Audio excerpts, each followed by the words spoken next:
Good morning and Shabbat Shalom, Hebrew Israelite family. Glory and honor given to our Heavenly Father, the creator of heaven and earth, the sea and all that in them is, and to his only begotten Son, the Messiah that he brought forth into the planet to be the blood covering for us, as also to give us the hope of resurrection and eternal life in him. Thank you, Father Yah. Glory and honor to the Father Yahweh and to the Messiah Yahweh Shah. Greetings to the 12 awakening tribes from the children of Abraham, Isaac, and Jacob that are now, according to the Bible prophecies, according to the timing of the Father, awakening back to who they are and returning to the Creator. Glory and honor to the Father, and thank you, Father, for bringing us back. Goodness and mercy to us who serve the Father. Praise the Most High Yah. Greetings also to our family in the chat. Brother Azariah, Brother Greg Hamilton, Sister Glasgow, Sister Josie and Frank, Brother Superstar, Brother Gary Joseph, Gabar Yah, Chef, Only One Way, Keturah, Sister Jillian, Stephen Kelly, Live Righteous, Castle King. Greetings to all of you. And it's such a, it's amazing to me. I still glory in the fact that it was about 5 years ago when I was inspired to add to my channel, the Nick's channel. And just to give you a little bit of history, back in 2004, when I was a Seventh-day Adventist Christian, I had at that time, from 2001, I had been seeking better health and a more deeper relationship with my Heavenly Father. And in 2001, I should go back there. In the beginning of the Gregorian calendar year, January of 2001, the Most High revealed to me some things. The first thing he revealed to me is that we would be moving.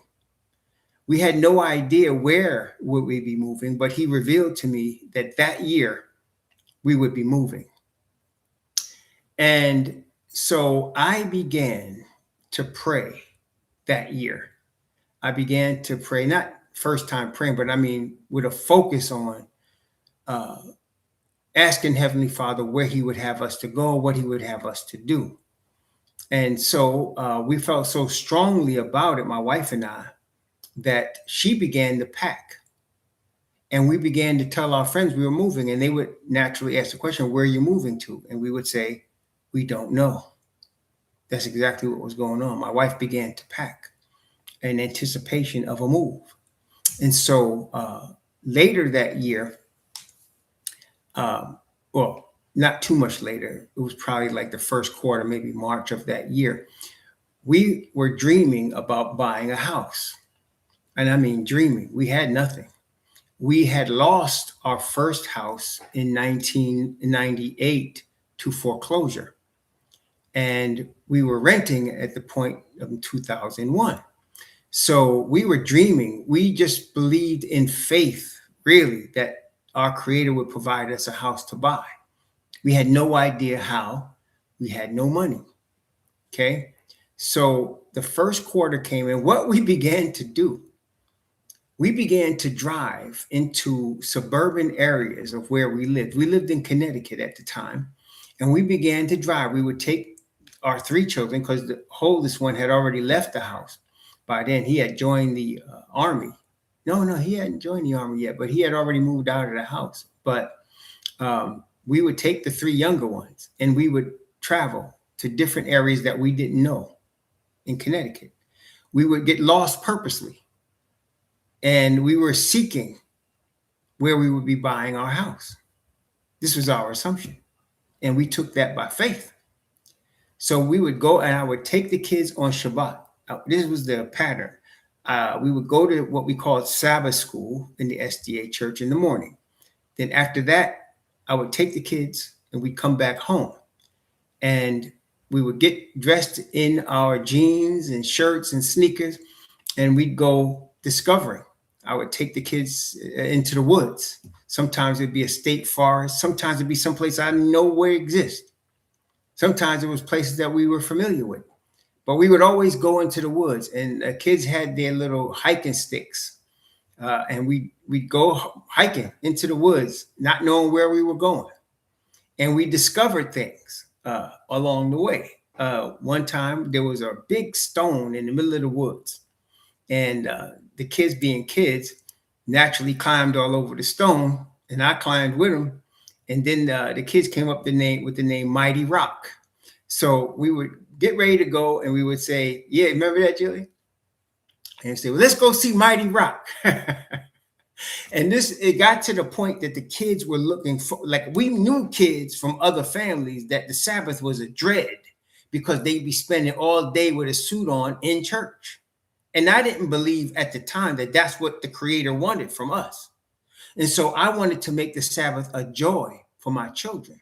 So it got to the point during this particular year that, boy, when it's Sabbath, they would say, "Daddy's gonna take us to Mighty Rock." They were excited, and we put the sticks down in a particular place. And when it was time to go, they would grab their sticks and we'd go.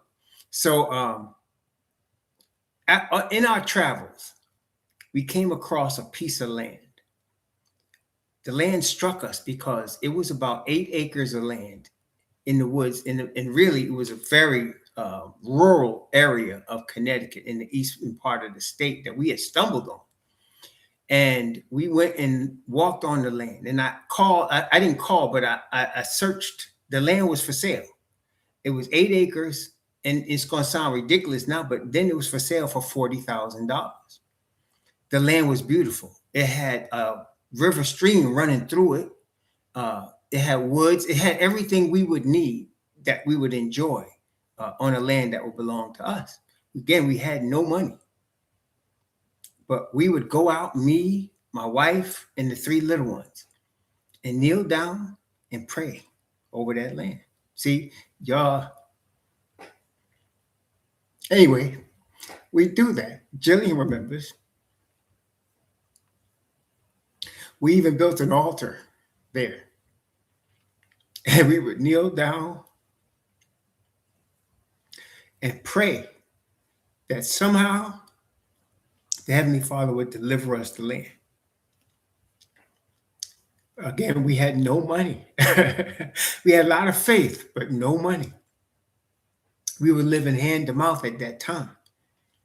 And every day was survival mode for us. We had already lost the house, and we were trying to come back, but it was a slow process. But we didn't care about that because we knew we had a God. We did. And we pray on the land. So I called the real estate agent that was listing the land. And she said, "You better move fast on this land." She said, "Because it's going to go quick." And I said, "Okay." I said, "If it's for us, it'll be there." I told her that. And I believed that. And we would go out there every Shabbat. Before we went on our little excursions, we would stop by the land and we would pray over it. And we really, all of us, believed for certain that we were going to get that land. We didn't know how, but we knew we were going to. Okay. And then we were already planning not only to get the land, but to build a house on it. Again, we had no money. Okay. Some people would have thought we was crazy, but we do it every Shabbat. And my wife got into it. Usually when I would take the kids on our excursions, it gave her a break. We the husbands, I'm trying to tell you, my wife was home full time with the kids. We sacrificed. The reason we lost our house, because we couldn't afford to keep it with just my salary. I worked 2 jobs. I even started a 3rd business in an effort to keep the house. But when me and my wife worked and both of us was working, we could afford the house. But we had decided that when the kids came, we didn't care if we were going to lose stuff. She was going to be with them. We had started, the first one after Jose was Joshua. When Joshua came, there was a family we trusted. We really trusted. to watch him while we both worked. One day I came to pick him up, and he smelled like Raid, the bug spray. And I said to one of the sisters that was supposed to be watching him, I said, why does he smell like Raid? She said, well, they were living in a rented 2-family. And they said the exterminator came. I said, wait, the exterminator came? She said, yeah, he was exterminating the building. I said, wow, y'all are in it? And she knew this before I brought him there. If it wasn't for the love my wife and I had for them, there was going to be a problem. That's my son. So I told my wife, I don't care what, I am not taking him back there. And then we talked about, what you call it, when you take your daycare. We talked about like a real daycare. And we added the cost of the daycare, of what it would cost. And basically, it was the equivalent of my wife's salary. So it made no sense to us. Why would we take him to a daycare for her to work just to pay the daycare? That didn't make no sense to us. So then we prayed. At this time, when Joshua was born, it was 1991, and we had bought the house that we were eventually going to lose. But the reason we lost it is because we decided it didn't matter what would happen. She was going to be with the kids. So what I did was, and she wanted that. Like I asked her before we even got married, Sydney, y'all, listen, before we got married, I said, what would you want? Because my wife was a professional. She worked as a secretary. Then she became an office manager in the city of New York, in the mayor's office. At that time, it was Mayor Koch. It was back in the day. And I asked her, what would you prefer? She said, I said, do you want to work and we work together and build something? Or she said, no, when I have children, I want to stay home with the children. And I said, okay. And the thing is that it got a little complicated because I'm a black man in America. I wasn't going to make but so much money. And I was going to be making less than my peers. I knew that. So I said, listen, we might have to go to a place to live that goes according to our salary. You know what I'm saying, y'all? So there are places you can rent that the rent is based on your salary. And I thought if we did that, we could at least try to get ahead. But my wife wasn't having it. She said, I'm not living in no hood. Which means we were going to pay more money. Which means we were going to struggle. Okay. So I didn't know how it was going to work. Because I was willing to go to the income-based housing, yeah. But she wasn't. And I can understand that. Because income-based housing, if you have any idea about America, it comes with some caveats. And she wasn't having it. So all our married life, we lived in places that really we couldn't afford, but it was always safer, cleaner for our children. See, this is the thing, y'all.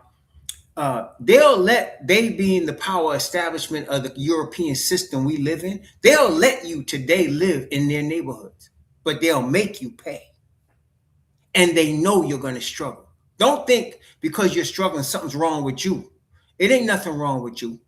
They know you're going to struggle. It's designed that way. Okay. And we knew this, but for the sake of our children, that was the priority. We didn't care. So now go back to 2001. So at this point, we're praying over that land. Okay. And we are sure we're going to get it. We're just wondering how the Most High going to deliver it. It wasn't a question of whether we were going to get it.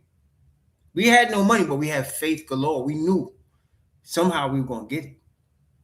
So one day I get a phone call. It's the real estate agent. She said, I know, Mr. Glass, you really wanted the land. She said, but it's been sold today. I said, it's been sold. She said, yeah. I was hurt. I was crushed. Because again, I had put all my weight, effort, faith in getting that land. We had prayed over it every week. We were talking about it. We started even looking at plans to build a house on it. Again, no money. Okay. So when I revealed it to my wife and children, we were all crushed. We were all crushed. And I went from being crushed to being rage, angry. And I was angry at the Most High. I ain't gonna lie. I don't know if you ever been angry at the Most High. I was. Not too angry that I wasn't gonna call on him though. I was stupid fool, but I wasn't that crazy. But I was angry. So what I decided to do was fast. I decided to fast because I honestly thought to myself, well, shoot, I'm missing something, right? I gotta be. Why would they be praying on this land with all our heart, believing it was going to be delivered to us not to get it? I said, I'm missing something, and I need to know what I'm missing. I need to know, what am I missing? So I said, okay, how would I fast is my question. I thought I wanted it to be something I could do, realistically do. That's the way I thought. If I just decided not to eat, I knew that would die eventually. I needed to do something that I could sustain. Okay. So in my mind, made the decision I was going to get up every morning at 5 a.m. to pray. Number one, just about this situation. Number two, I was going to eat fruit. I felt like at the time, the way I was then, fruit would be a type of a fast. And then during the course of a week of just eating fruit, I would fast on water for 40 hours. I used the number 40. And for 40 hours, I would fast on water. And I did this at the time. I had just turned 40. I had just turned 40.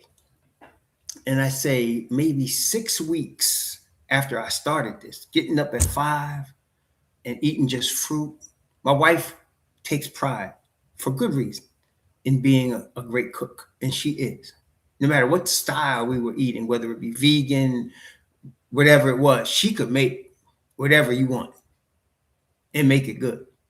With this time, she was a little perturbed because I wasn't eating no cooked food. I was just eating fruit. Okay. And then once I got into it, I would say I would eat fruit, big giant amounts of fruit, like inordinate amounts of fruit. Okay. And then pray. And then I allowed myself a peanut butter and jelly sandwich. Yep. I would have a peanut butter and jelly sandwich in the morning and a peanut butter and jelly sandwich in the afternoon. And all the time, it was just fruit. Over about 6 weeks, I would say, I lost weight. That was the first time I really experienced serious weight loss. And my energy level went through the roof. And it wasn't even about, honestly, discipline. It wasn't that. It was rage. I was so mad. And I needed an answer. Nothing was going to stop me. Nothing. And so that's how I did it. And to me, the weight loss and the energy was secondary. It really was. It was a byproduct. I needed an answer. And I told the Most High, I'm not going with no half answer or what I think it is. I need you to tell me something. I don't know if you've been there. I was there. Okay? I wasn't playing. And I said, no matter how, I didn't put no time frame. If it was weeks, if it was months, if it was years, I didn't care. I told the Father, I need an answer. I need to hear from you.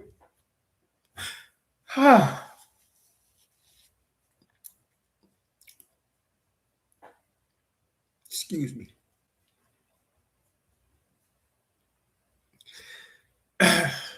So 6 weeks went by and I started seeing these changes. And yes, I was happy. I was happy that I'm losing weight. I'm gaining a whole bunch of energy I didn't even know existed. But at the time, like I said, that's all good. But I didn't hear anything yet. I needed to hear something. So this time, that was June. Then July came. And it was so funny. We had a big cat. I guess my daughter said it's called a macoon. It was a cat, but it was a large framed cat. We called them Bubbles. For some reason, I'm not a cat person, but that daggone cat clinged to me, man. I'd be sitting on the couch and he would just jump up on me out of nowhere, scare me half to death. And it got to the point when I would get up to pray at 5, right? The cat would come and sit on my back while I'm on my knees.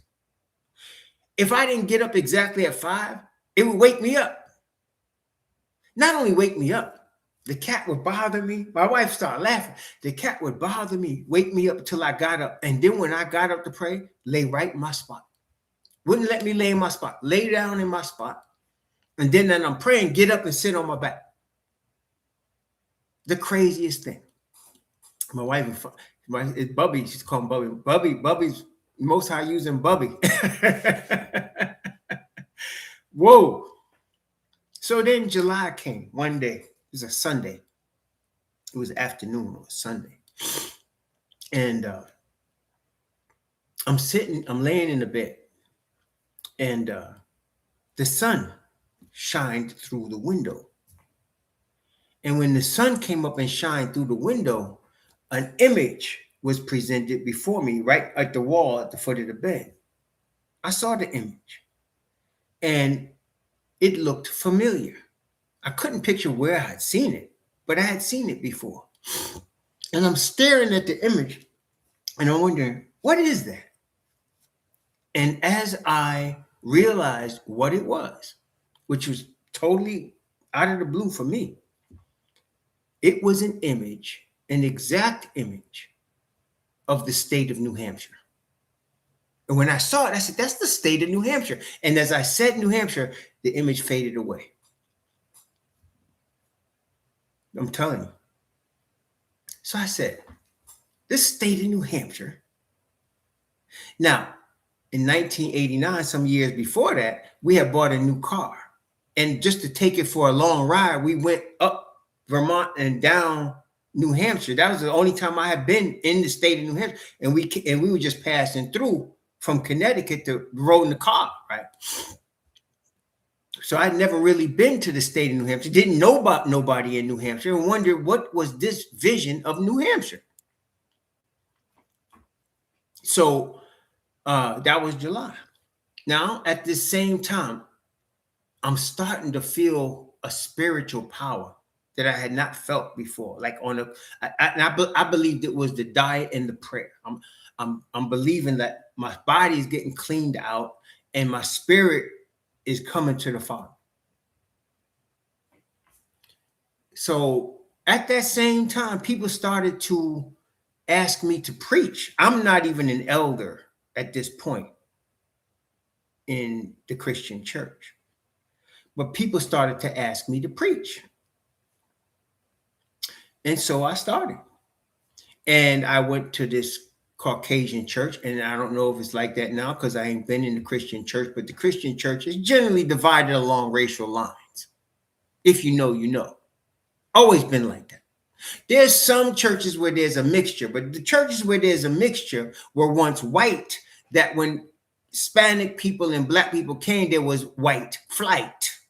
And if it's a mix, it's because some of the whites did not flight. You understand? It wasn't a mix because they all came together. See, so generally the white churches were white, but then when Spanish people started coming and black people started coming, there was white flight and they'd go start another church. But some would stay, and that's why it became mixed. But generally, Christian churches are divided along racial lines, which is what's the hypocrisy of the man-made religion, okay? So we were invited to speak at a white church. So I came and I spoke. And after I spoke, they asked me to come back again. So that was July, and then August came. Now in August, after I had seen the vision of New Hampshire, I had a dream. I ain't gonna tell you all the particulars of the dream because I'll get in trouble. But I will say this: I was in a house, and an angel was behind me, walking me through the house. And I saw all particulars. I saw all the rooms. I looked out the window and saw what the yard, the wood, it was in the woods somewhere. And he showed me all of that. And he said certain things to me, which I won't repeat here, but he was talking to me and showing me all the rooms. This is August of 2001. Then I get invited back to that church again. This is September. And after that second time, we were in the basement eating lunch, and this white woman walks up to me and sits next to me. I never met her before. Don't know who she is. And she says, "Has the Lord showed you where you should move?" She asked me that. And I said, I don't know. Because she said, well, her pastor wanted me to be an elder at their church and speak there regularly. And I said to her, I said, I don't know. I said, I need to hear from the Lord, which is the Most High. We know that now. But I said, I need to hear from the Lord. And if I don't hear from him, I'm not going to make no move. Because like I said to you, I needed an answer.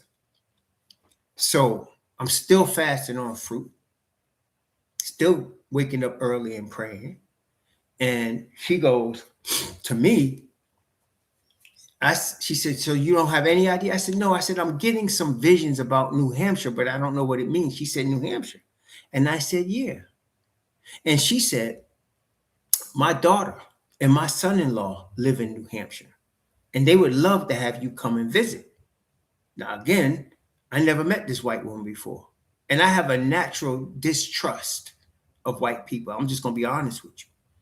From a child, my daddy taught me that. And so it's always been, don't trust them. So when she came to me and said that, I dismissed it. I said, oh, that's nice.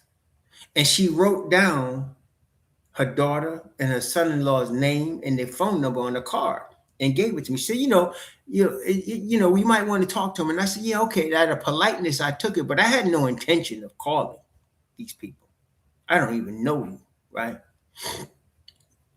So later that week, I was also, at the time, I was working with, there was a program in the church for people to get food.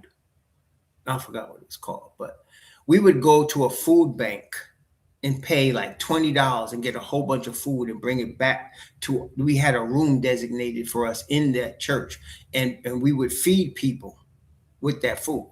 Mostly it was senior citizens whose Social Security was not enough to cover their month.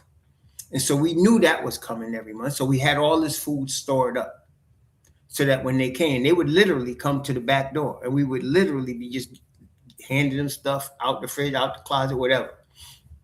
Okay. So it was on Sundays we would do this. So this particular Sunday, I went like I would do most Sundays, came home, and my wife said, you got a phone call from a woman. I said, phone call from what woman? She said, some white woman. I said, listen, I don't know no white woman. And she gave me the number, the name and number. And I said, wait, why does this look familiar? And I pulled the card out of my wallet. It was the same name. I said, oh, this is the daughter of that white woman we met at the church last week. She said, what woman? I said, that woman that came. And then she said, well, they want you to call them. So I said, I ain't calling them. I'm serious. I said, I ain't calling them. New Hampshire, some white woman. I said, no. She said, my wife then says to me, you've been talking about a vision in New Hampshire. And this white woman calls you from New Hampshire, and you say you ain't gonna call her back? So I had to think about that. And I said, okay. So I called back. That same night, I called back. The husband answers. I tell him who I am. He said, "Oh, it's you." And I'm like he knows me. Brothers and sisters, if you from New York, you know very well. People don't just act like they know you. If they do, you know something is wrong. You hear what I'm saying, right? He act like he knew me. He said, "Oh, brother, we can't. When you coming up? When you coming up?" I said, "When I'm coming up?" I said, "Yo, man, I appreciate you calling us like this, but I can't come up there." And I hung up. Again, my wife said, "You sure you doing what you doing?" I said, "Man, this guy was pressing, man. He pressing hard." I said, "We don't know these people. And what we doing in New Hampshire anyway?" So I called back. It took me a minute, but I called back. And he said, "When can you come, man? When can you come? We'll have everything ready for you." I said, "Oh, shoot." I said, "Okay." That was, now we're in October. I said, "I'll come next month. You know, I'll come next month." Uh, so we came up there. My son, Joshua, his birthday's on November 7th. So we had celebrated his birthday because my daughter and him are exactly a year and a week apart. So we usually celebrated their birthdays together, November 1st, November 7th. So we had the birthday. It was a Thursday. And then we came up there on a Friday. And as I'm telling you, as we got closer, I started feeling a familiarity. I had never been to this place before, and it was in the middle of the woods. It was 173 acres on a mountain in a town that supposedly had 500 people, but we don't think it even had that in New Hampshire. So as we get closer, I'm feeling like, and I'm telling my wife, "Mommy, we ever been here before?" And she said, "No." I said, "Man, I'm telling you, I don't know when, but we've been here before." She said, "No, we never been here." I said, "I'm telling you, man, I don't know what it is." So we're driving up this mountain. Okay, it's a small mountain. I mean, the mountain's like a little less than a mile up, like 3/4 of a mile on a 45-degree angle. So we're going up this mountain. That's how we got the directions. And the more we go up there, the more I'm sure I have been here before. I don't know when, but I said, "I've been here." My wife didn't understand it. Me neither, really. So then on the way up to the top of the mountain where we were supposed to meet with these people, we passed this house. And I look at this house and I'm saying, "You sure we haven't been there? That house looks so familiar." And it was a big old, emphasis on both, big and old house. Big and old. And I'm telling you, I looked at it, I said, "Man, we have been here before. I don't know how." So we get to meet the people. The wife meets us. There was apparently the 173-acre property used to be a small college. Like before that, like it was a small college in the 1960s. We up there in 2001, but the college had been closed up, but they still had like some buildings on the property. Okay, that whoever owned it owned now all of them buildings. So one of the buildings was a former dorm building. And that's where we stayed. It was a dorm. It had like, I want to say maybe 6 or 7 rooms, had a kitchen. It was a dorm, small dorm. So the woman met us there. That's where we were going to spend the weekend. My kids now, because, we have been walking through woods before, going to Mighty Rock and all that. They seeing all these woods and they're excited. They're very excited. They said, "Daddy, we like it here. We like it here." I said, "Let's see, let's wait." So we get there, the woman meets us, and the kids spring out the car. They want to go right away and explore the woods. And then I said, wait now. So the white woman goes, "You like it here?" And my son and daughter said, "Oh, this is nice." She said, "You're going to live here." I said, "How is she going to telling us where we're going to live?" Y'all know. So I was like, what? So it was Friday. The kids did explore the woods. There was nothing up there but woods and animals, right? Bears, moose, everything. It was up there. And I was like more scared of the animals than people. Kids were so excited. 173 acres of woods, and they just got to run all over the place.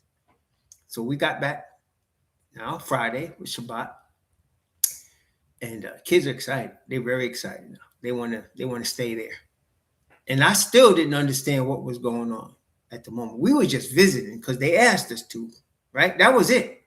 So the next morning, it's 5, normal time to pray. We were staying in one room, one bedroom. My kids were staying in another bedroom, and there were several empty bedrooms. So I decided I'm going to pray in one of the empty bedrooms, right? So I get up to pray at 5 o'clock. I'm telling you, this is what happened, man. My son is waiting for me in the hallway. The boy had just turned 10. Okay. Daddy, he says, you going to pray? I said, yes, son. I'm going to pray. He said, you should pray about staying here, Daddy. I said, what? He said, Daddy, ask God to tell you if you could stay here. I said, we'll see, Joshua. And I went into the room, closed the door to pray. Y'all ain't going to believe me, but I'm telling you the truth. The voice came to me. I'm on my knees in the dark. The voice came to me. The same voice I heard several times before. It said, how clear do you want me to make this for you? Whoa. He said, how clear do you want me to make this for you? So then I said, okay. I said, okay. The white woman that met us there told us that there was a property manager on this place. Told us her name was Connie. I had not met her, never saw her before, don't know nothing about her except that. So I said, okay.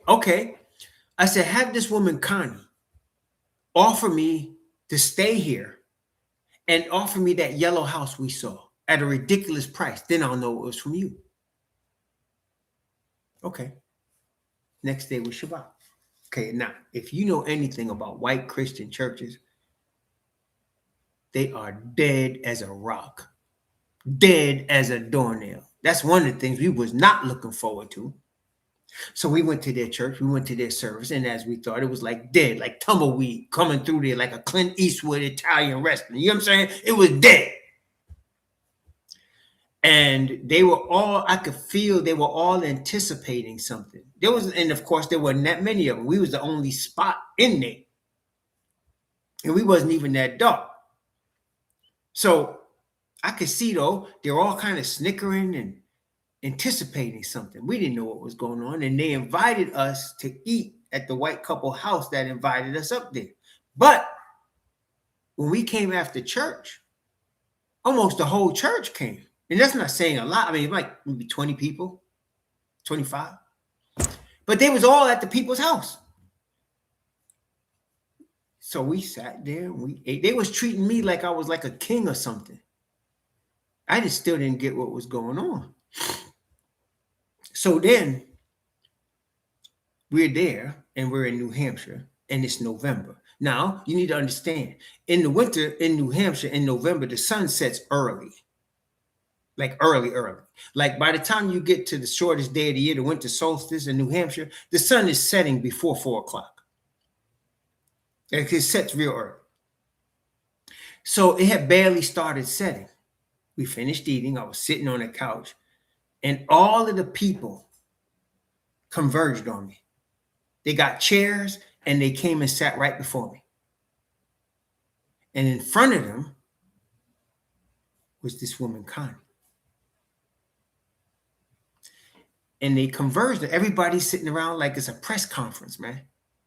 And she said, sir, she said, we want you to stay here. I said, stay here. She said, yes.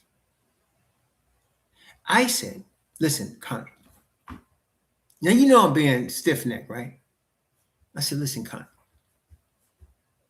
I got a business, which is the truth. I said, I got a business to run in Connecticut. I had started a financial planning business. I ain't had no money, but that's what I did. I said, I got a business to run in Connecticut. I said, what am I going to do up here in New Hampshire? She said, we would like you to start a ministry here. I said, a ministry? She said, yeah, whatever you want to do. Just start any ministry you want. And she said, if you decide to stay here and start a ministry, you can go down to Connecticut and keep doing your business. And she said, did you see that yellow house on your way up?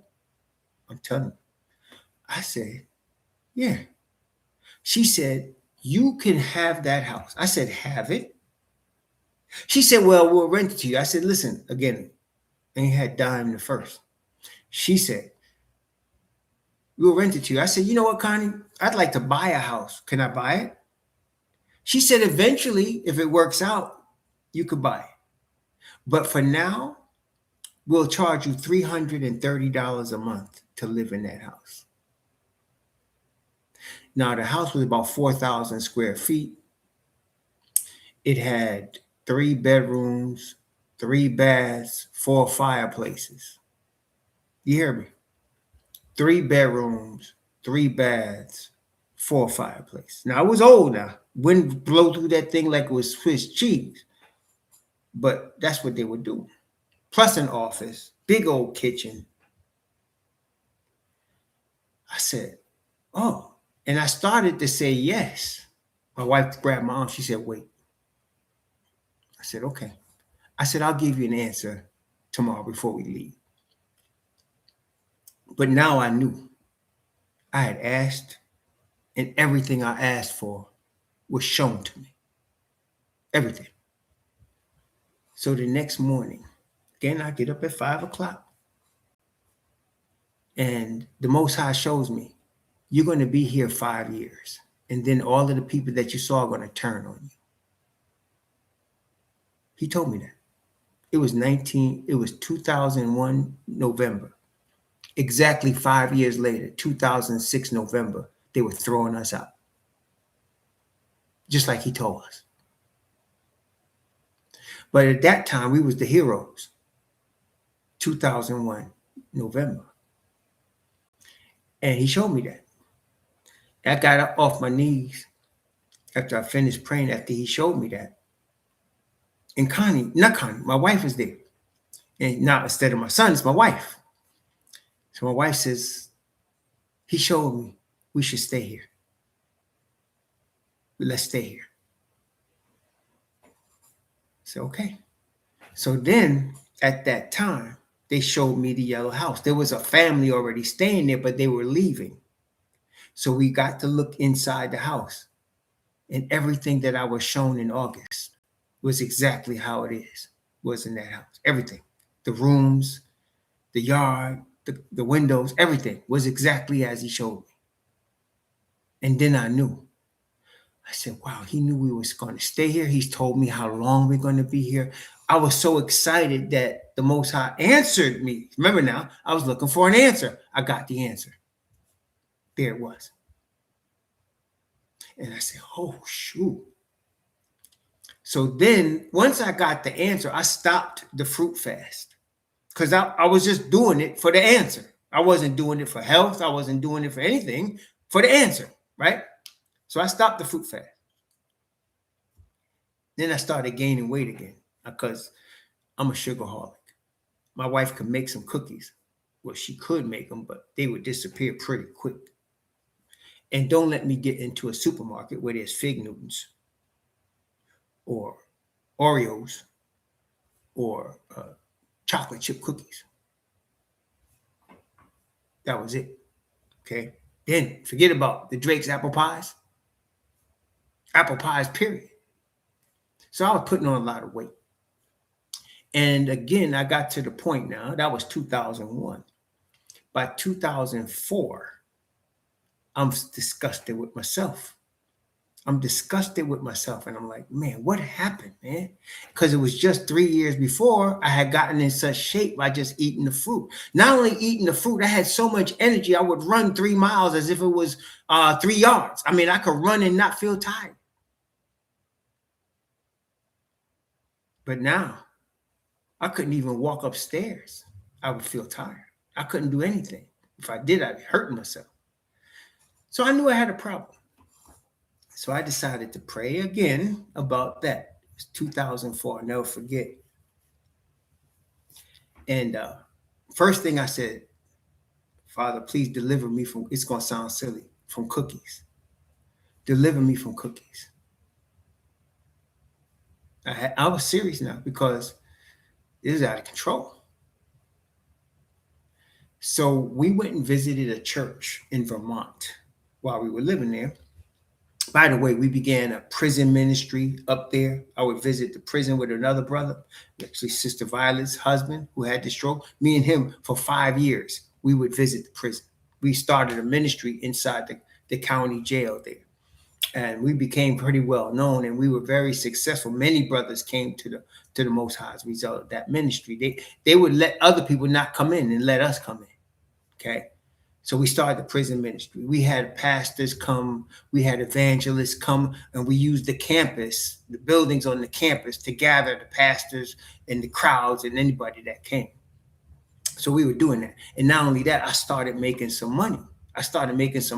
And by the grace of the Father, I would fund the whole thing. It wasn't like we collected money. Nobody had no money. So I would take the money I would make and fund the whole thing. Have the pastor, have the food, have everything. Okay. And I had no problem. I felt like I was joyous because I was like, man, this is working out. Even though I didn't like them white people, I didn't like being among them. I liked the fact that my kids could go out into the woods and there was no problem. There was no danger. We could keep all the doors unlocked. Even my daughter would fall asleep out there. Do you remember? She'd fall asleep under a tree out there. It was good. So that was the most important thing. It wasn't being around the white folks. It was that my children were safe. And I knew that. And I felt that. See? So we went to this church in Vermont. I had prayed about overcoming the cookies and felt I was on the way, really. Again, didn't really know how. I wanted to get back on the fruit, but it was tough. It was tough now because I wasn't as angry as I was in 2001 when I was determined to hear the voice. That wasn't the situation. This was purely about health and weight loss, okay? That made it harder for me. So it was hard to get started. So I had to go to the bathroom. It was sometime during their church, whatever. And I went to the basement because that's where they had their bathroom. I go down there and there's a white woman there. She's setting up chairs and napkins and stuff in the basement for after church, the fellowship meal they used to call, right?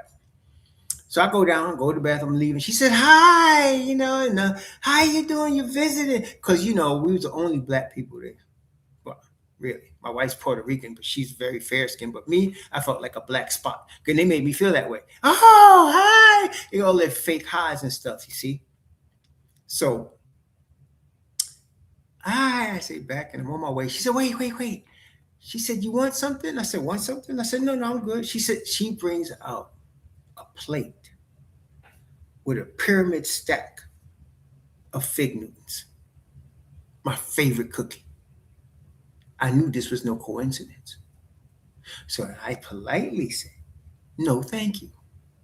She steps in front of me. No, please have a I said, no, thank you. Then she gets mad. You mean you're not going to eat the... Now, I know this is good and evil now. This is the devil trying to tempt me. So I said no, and I walked out. Really, it was tempting me. People don't know what they're doing, except the spirit of the devil know what he's trying to do to you, right? And the spirit of the Most High know what he's doing. So now, I'm struggling to get started again on the fruit diet. And I decided to really bomb it, really hit it. So I ordered 40 pounds of oranges. And I was determined to live on that 40 pounds of oranges until I ate them all. I don't care how long it took. I was eating them. I was crushing them and making juice out of them. My skin turned orange. I ain't lying. But now I began to get back into the fruit diet again, and I began to feel the effects finally of the weight coming off, of my spirit growing, of the energy coming back. Okay, in the fruit diet, and I really now I don't believe in that like I did before. It definitely ended up hurting me at some point, but at that time, it was everything to me, everything. And so I ate, and then I ordered another crate of oranges and ate that. And then it took me maybe 6 weeks to go through the 2 crates of oranges. And then I started buying bananas and apples and started eating that. Okay. And all the time, I'm getting better in health, better in shape, everything.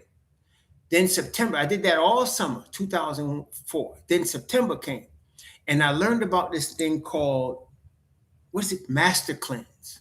Somebody told me about a thing called Master Cleanse, where you just live on water with maple syrup, cayenne pepper. Maybe y'all heard of lemon juice. And I did that for my wife said, well, how long are you going to do? My wife is not concerned because, again, I'm not eating no food she cooking. I'm not eating no cookies. And she's concerned. She said, how long are you going to stay on this diet? I said, 10 days at a time, because it's supposed to be 10 days. So I did it for 10 days. I felt good. So I said, I'm going to do another 10 days. I did it for 10 more days. Now it's 20 days. It felt good. So I said, I'm going to do it one more 10 days. She said, make sure it's one more, because I was really thinking, man, I'm going to keep doing this as long as I can. So she said, make sure it's just one more 10 days. I said, okay, just one more. So I did it 10 more days. Felt good. My mind felt clear. That's the thing. My mind felt clear. And I began to understand the effect that food, or so-called food, was having on me. And I began to reflect on the tree of life. And I understood that in the beginning, the Father had the man to eat fruit, if you recall. The man's diet, he said, you shall eat of every fruit of the tree which beareth seed. To you it shall be for meat. And I took that and I said, okay. So that means when we get back to the tree of life, okay, this is where I thought at the time, reading Ezekiel and reading the Revelation, I said, when we get back to the tree of life, we're going to be eating the fruit of the tree of life. And so that started the ministry called the Raw Remnant. Because what we're going to get in the kingdom was a remnant of people, and we were going to be eating raw. That's the way I thought about it, see? And so in 2004, the Raw Remnant was born. And I began to do online Bible studies at that time. Okay? So everything was clear. And that's how it started. Now, over time, I stayed on that raw diet from 2004, I would say, to 2010. Good 6 years, maybe 7, something like that. And again, I was having a lot of cravings. I needed the protein. I didn't understand it. I just ignored it. And I just kept going with raw fruit. I would make raw fruit. I would make raw rolls out of avocado and rice paper and all that. I was doing all raw. And I would buy 40 pounds of oranges. I would find sales on 40 pounds of bananas. I would go to some fruit stands if they're going to throw the bananas out, and I'd get 40 pounds of bananas, half rotten, sometimes perfectly ripe, sometimes for like $10. And I would find that, and I would eat that. I would eat, man, you ain't understand. I would eat definitely the 40 pounds of oranges would go very quickly. I would say within a week and a half. Same with the bananas. I would eat 10, 20 bananas at a time. I would eat plums. I would eat strawberries. I would eat blueberries. I was eating all that. Sister Violet, remember? And then one time for 30 days during that time, each year, I would fast on just orange juice. Okay? No matter what, just to get back, like if I was falling off the wagon, just to restart. So I would just fast. Violet did it. I did it. My wife did it. Jillian did it. All of us. I didn't ask anybody to do it now. I did it. And then they followed suit. So at least 1 month out of a year, I would fast on just orange juice for the whole month. Okay. I think the longest I did it was 39 days. It was hard to do it now. But man, everything cleared up. Brain fog gone. Everything cleared. Okay. So then when we started getting into more financial trouble, the stress would stop me.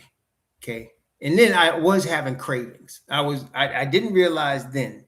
Yep, me and Robert did it together. That's true. That's right. If I remember, we 1 year we did it together, 30 days each, right?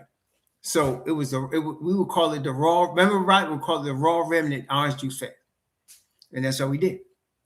Okay, and so I didn't realize then that I was missing certain vitamins and minerals that I needed a more well-rounded diet to get.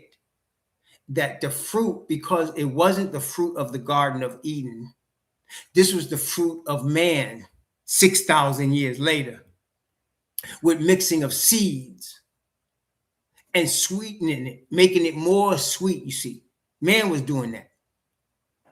So I realized I was missing some nutrients. I didn't want to start eating flesh food, but I didn't know what to do. So I was struggling. We had went from all raw fruit, and then it was getting expensive too. Listen, man, to get good organic fruit and oranges costs some money, man. And I know I didn't want to be starving for it. I wanted to eat as much as I wanted until I felt full. And that's what I would do. And it would cost a lot of money to buy all them bananas, oranges, all that stuff, man. I would get organic, but still, even organic fruit is not pure. I'm just telling you, it's not.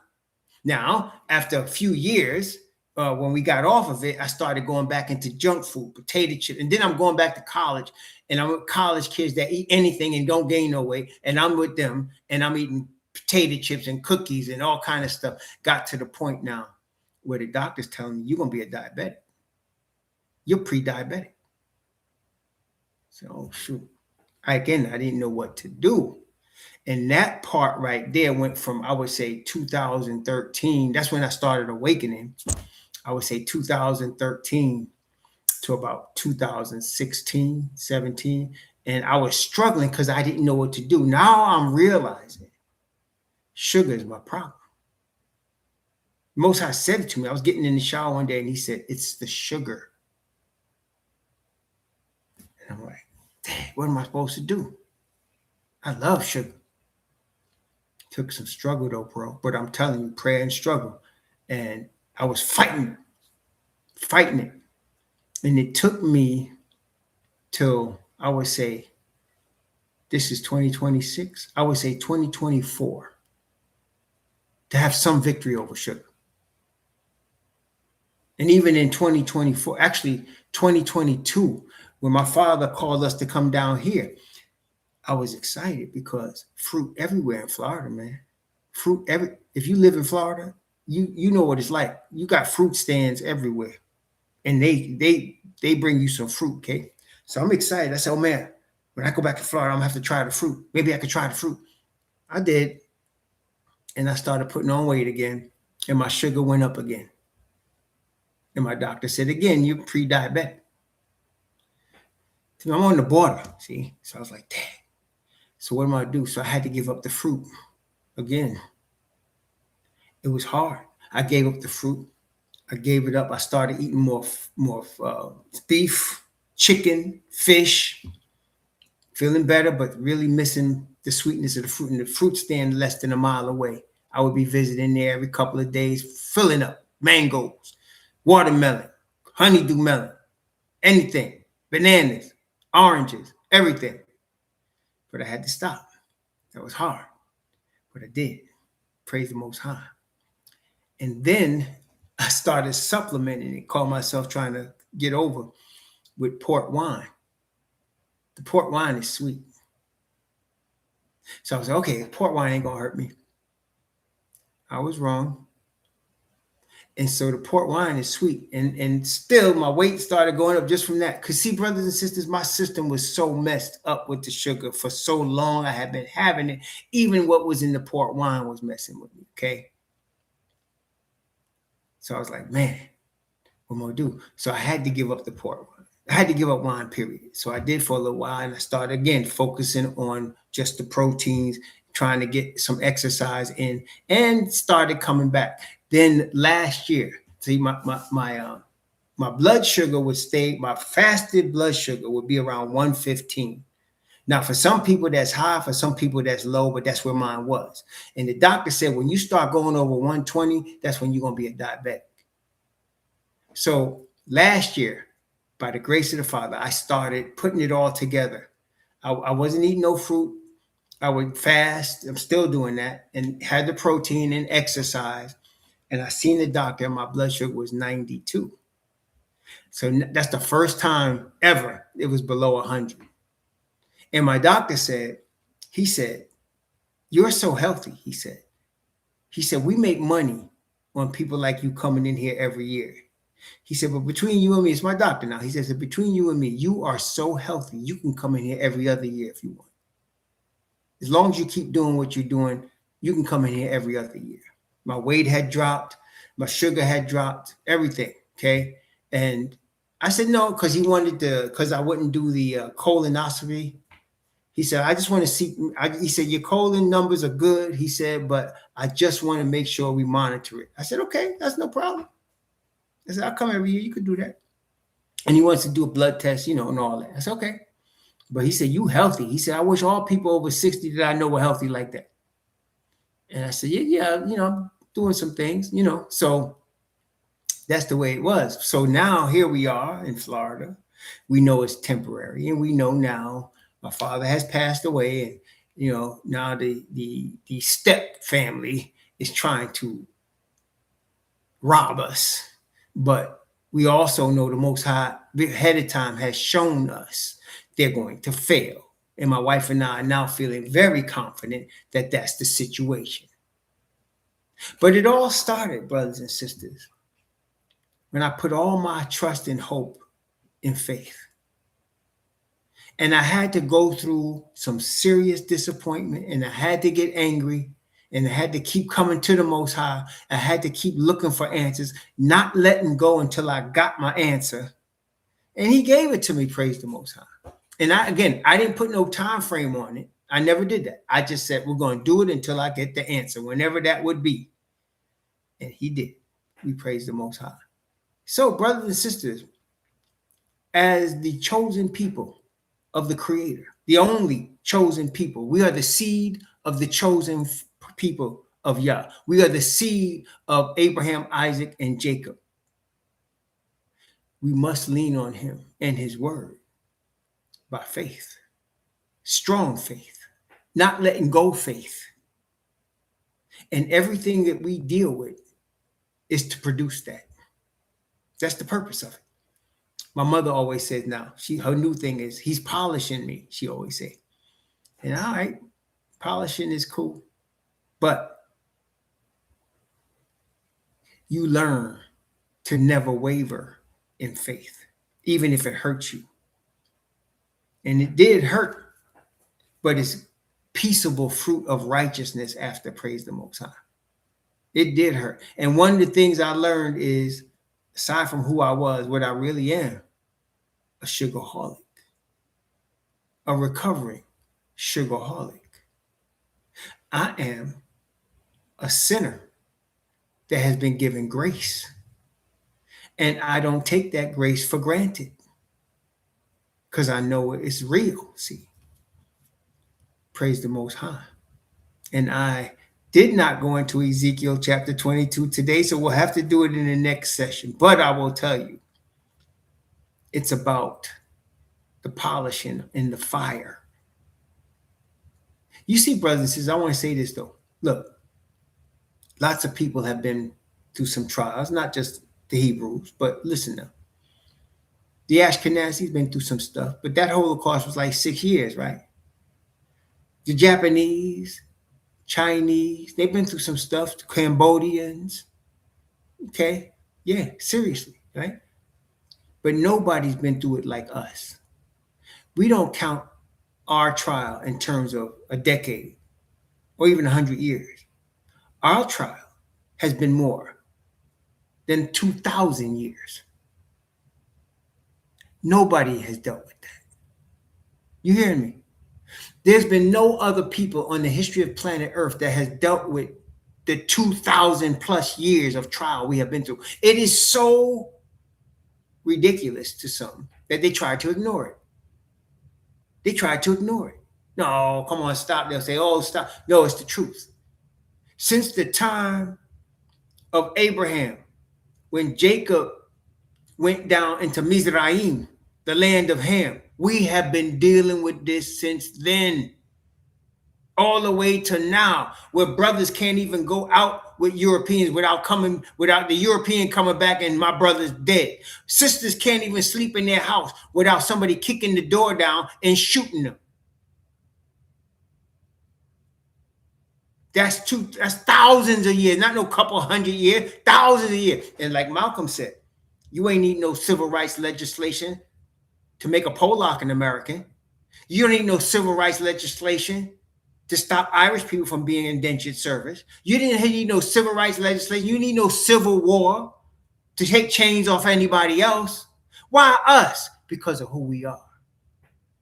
We are the chosen ones, brothers and sisters. Don't ever forget that. You will face this as a fact. You are the chosen ones. Because you are of the chosen ones, the fire is going to come for us, brothers and sisters, because nobody is going to have been polished like us because of who we are. Because we're the only chosen seed there ever was. Listen, we're the only chosen seed there ever was and ever will be. You understand? When you face that as a fact, you must understand. You're not just walking the side of this earth as a human being. You're walking the side of this earth as a human being made in the image of Yah, who has chosen you above all other human beings. You understand? You have to understand that. That's why this word was made for us. Yeah, it was translated by William Tyndale. This word, though, it was made for us. Made for us, not only to be us, but to teach others who are not us, to help them. That's what Paul was doing. You ain't never, and we ain't never going to get equal rights in this system. It wasn't made for us to get equal rights. We'll never do, but that don't stop us from being royalty. Babylon ain't try to help royalty, not real royalty. They'll make up fake ones from Europe, the queens and princes and dukes and all, and that's their business. We're the royal seed. We're above that because our Creator is. Yeah. No other people can survive 2,000 plus years of hatred and anger and slaughter like we did. Nobody. Yeah, we talk about the 400 years in this country. That's just our latest stop, y'all. That's our latest stop. That wasn't Egypt or the Philistines or Babylon or the Assyrians or the Greeks or the Medes, Persians, Romans. We've been through all of them. Then here come the Europeans. The Bible said, I'm going to make you strangers in the land of a people that's not even a people. The United States is not even a people. You know what? Let me explain what I mean by that. Ham come from Ham. See what I'm saying? So Mizraim, Cush, Philistines, Canaan, they came from Ham. That's a people. You see what I'm saying? These are people. Okay? They came from a people. They have a root in a man. Okay? We came from Abraham. We have a root in a man. Where do the United States come from? They just people from different parts of Yafet's land. To kill people from northern tribes. To take slaves of the southern tribes. And then don't blame themselves, blame us. They ain't even a people. See, at least the Chinese, they've been around for 5,000 years. They're people. They start with a man that's Chinese. You understand? They're people. What are we? The only people on the planet Earth that don't know our name, don't know our original language, don't know where we come from, and are being told that we were saved by devils. Isn't that amazing now, right? We were saved from being heathen by devils. That's amazing. But that's the truth. And they won't face the truth. They don't have to. That's their business. You and I, we're built for the truth. We are built for the truth. And that's why there's the fire. The fire builds us for the truth. Purges out anything that's not truth. Got to get some scripture here. Look here. I'm gonna give you a couple of scriptures in the mouth of 2 or 3, right? Okay, let's look at this real quick, man. Look at this. Zechariah chapter 13. Zechariah chapter 13.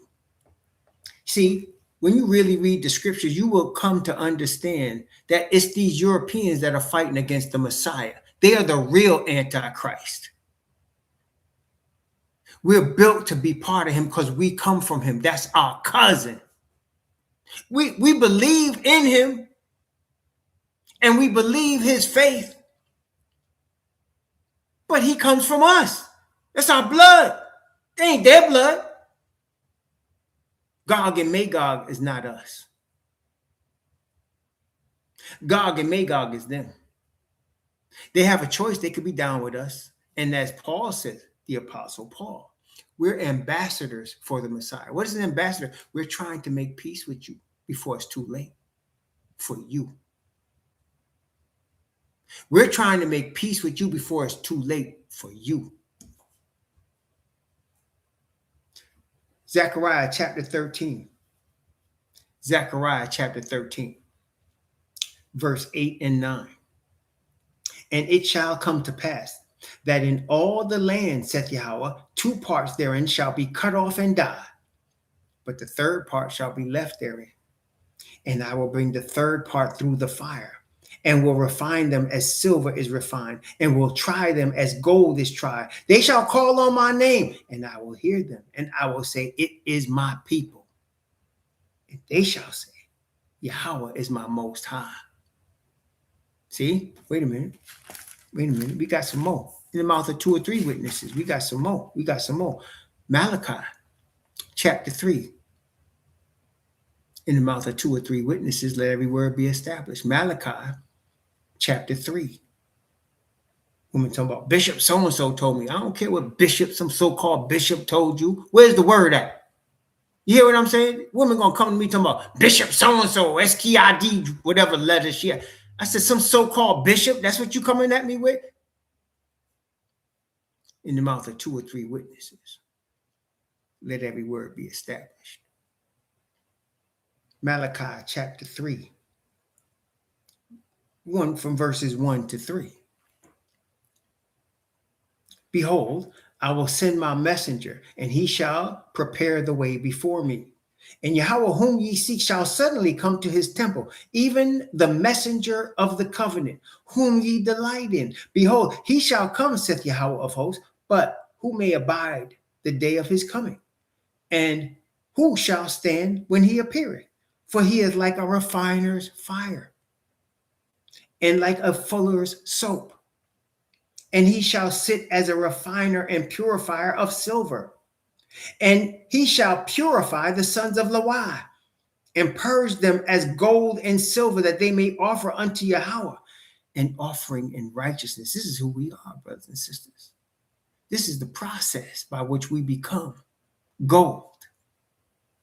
Praise the Most High. Wait a minute. That's only 2. Wait a minute. That's only 2. Zephaniah. Whoa. Zephaniah. Zephaniah chapter 3. Zephaniah. Oh, yes, strict. Zephaniah chapter 3. That's why strict. See, I ain't go there yet. We're going to come back to it, though, strict. Zephaniah chapter 3. Oh, it tells us a lot. Zephaniah chapter 3. Let's start at verse 10. Let's go from verse 10 down to verse 12. Zephaniah chapter 3. Our third witness from 10 to 12. This is, okay, watch. Zephaniah chapter 3 from 10 to 12. From beyond the rivers of Ethiopia, my suppliants. Where we come through from? We came through Ethiopia. We came through. From beyond the rivers of Ethiopia, Cush, my suppliants, even the daughter of my dispersed shall bring mine offering. In that day thou shalt not be ashamed for all thy doings wherein thou hast transgressed against me. For then I will take away out of the midst of thee them that rejoice in thy pride.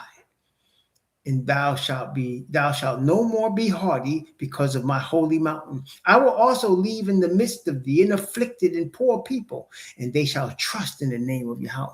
Yes, brothers and sisters, again, the fire. He shall leave. The fire causes us to be purified, and we trust in the name of Yah, which brings me to our last example. So wait, we got 3 right there, but we got more, and I could give more by the grace of the Most High. But now we just need 4. That'll do us for now. Revelation chapter 14. Revelation chapter 14.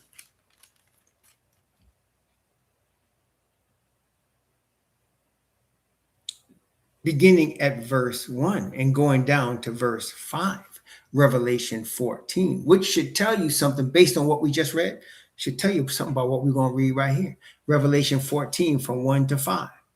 And I looked, and lo, a lamb stood on the Mount Zion, and with him 144,000, having his father's name written in their foreheads.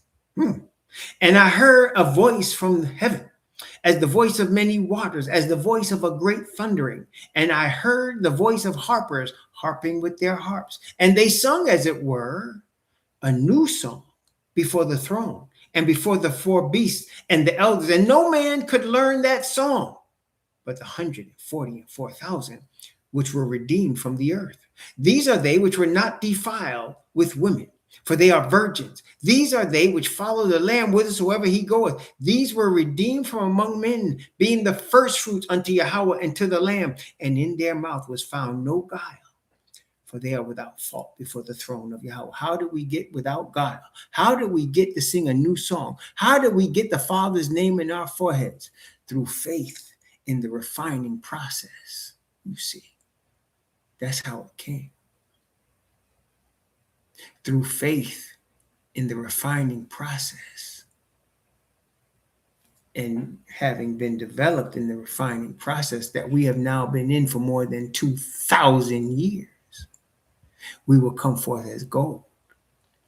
And we will be able to hang out with our cousin and our Father, praise the Most High, in his kingdom, praise the Most High. So that's what we're going to be seeing in Ezekiel next. The refining process. You see, he started off telling them what he's going to tell them about woe and bad and evil. Then he goes and tells them how bad they've been acting in terms of what they worshiping. Then he goes back and tells them who's going to be having a mark in their forehead and not get destroyed. Then he go back and tell them, y'all been like harlots, not just good harlots either. At least a harlot gets paid. Y'all give money to the people that rape you. Then he goes and he shows them Nebuchadnezzar's coming. Get ready.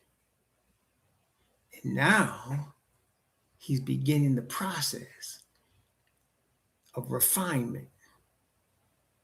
See, brothers and sisters, a lot of people go through refinement, right? But there's only one chosen people. You understand? There's only one chosen people. And the refinement for the chosen ones is different from everybody else. You have to understand, you're not like everybody else because of who you are, because of how you've been chosen. So yes, it's going to be a little different for us because we're chosen. But at the end, because we've been chosen, we'll get to stand, praise the Most High. In the sea of glass, we'll get to cast our crowns at the feet of Messiah and Father Yah, understanding they played the whole game to get us through, brothers and sisters, to bring us through. Not no 6 years, not no 20 years, not no 100 years, thousands of years. And we just at the end now. Praise the Most High. Fight the fight, the Bible says what? Of faith. Lay hold on eternal life, whereunto thou art also called. and that professed a good profession before many witnesses. Yes, that's who we are. Praise the Most High. The refiner's fire is built for us. Others may join us, but it's built for us, not to destroy us, to make us gold. Praise the Most High. To make us gold. Yes, He's going to bring us through. Always has, always will, brothers and sisters, because we are who we are. Always have been, always will be. That will not change, because the Father doesn't change. His word, from the beginning to the end, is going to come to pass. And nothing will stop it. Nothing. Not life, not death, not the devil, not Christianity, not any man. Nothing will stop it. We just have to stay on course. Hang on through faith. Don't let go. Keep his word with you. Keep his spirit with you. Don't let go, no matter what happens. He got you. He got us. Praise the Most High.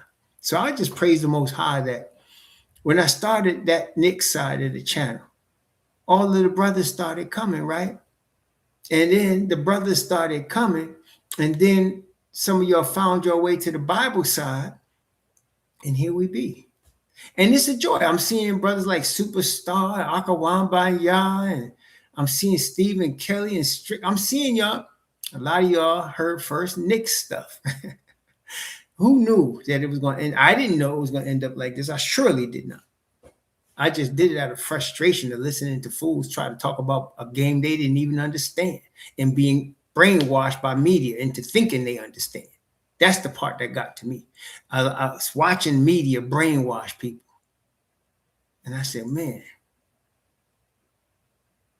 see, praise the Most High. So here we be. One day, this whole channel is going to end. You all know that. But it's okay. When it does, the Father got us. I just want you to understand that. He always got us. His spirit will guide us all the time, brothers and sisters. Okay? All the time. Don't worry about that. See, this is all temporary. But the spirit of the Creator is eternal. See, it's never going away. The righteousness of the Creator can never be defeated. Ever. Everything else is just noise. That's all. It's just noise. Praise the Most High. We'll be back. May the Most High bless you and keep you. May He cause His face to shine upon you and be gracious unto you. And may He lift up His countenance upon you and give you peace. Shalom, Hebrew, Israelite, family. Shalom.